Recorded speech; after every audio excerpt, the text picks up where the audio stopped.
راکټ مولا هغه امام په غلط تراول دي چې هغه سم لکه کلاشینکوف په شان ډزيږي نه لکه یو هغه جمعات ته ځو وي هغه سم تکړه دې مړه وي سم سي وي چې ډزار ته وباس ته به دا ټوپک دی ډزار ته وباس دا څه خبره نه د خدای دین پورې موږ پورې ټوکی کوي نو زه چې هغه جمعات ته دین بلاره سول ټایم لګي دا شیطان په دې پیژن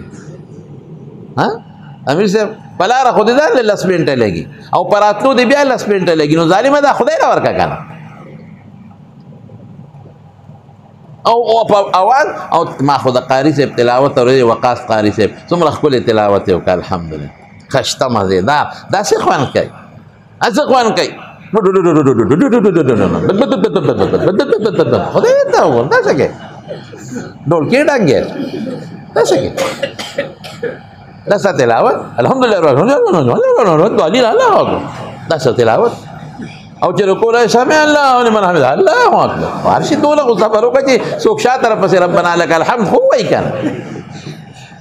او چې سجدې نه پاسې الله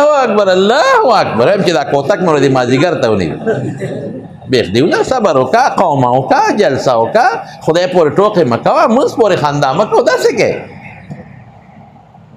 نن سبا خلک داسې تراویح کوي تاسو یو بل نه کې سوره کات په سوره منټه کې کوي دا زموږ استاد یې خو په سوشل منټه کې کوي اساس مونږ خو تباہ برباد کله په یو خو درې کو کله په بل درې مونږ غرق کړو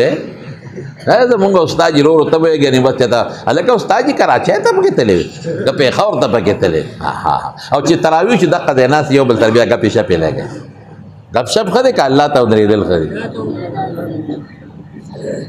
رسول الله صلی الله علیه وسلم فرمایي چې دا غړې وړې تراویح شي یا تراویح نه مونږ چې زر زر شي نو دا الله ته فرشتي وړي الیه یصعد الکلم الطیب والعمل الصالح يرفعه دا بر الله تزي نو چې الله فرشتو ته وای وې دې ته مې جت نشته په دې مخه ولا واپس وروله هغه انسان به د قیامت پر ذلیل او رسوي چې د ډېر منځونه هم کړي ډیر زیات او نه کې لیکن قبولیت ته نه رسیدل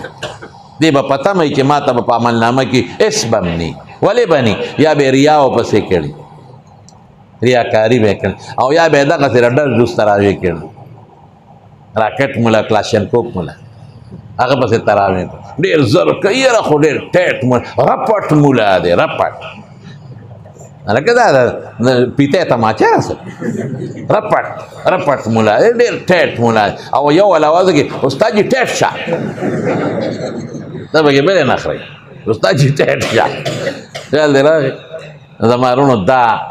خدای پورې ټوکې نه دی پکا شکر دی تاسو ټول قرآن واورېده ټول الحمدلله او ختمه مو او دې نه پس کوم تراویح کوئ ښه په اطمینان کوئ ښه ما خو جمعه کې اعلان کړی باقاعده چې کوم ملازم تراویح کې مټې لري سره وسو کوي چې ته اهل نه لري خبره استاد یې ورو کو دا سکے خو زیات نه زیات ټول خپل تراویح کې نو څونه فرق وي پکې لس منټه فرق وي یا 15 منټه فرق وي نو ته رب العالمین له 15 منټه نشي ورکول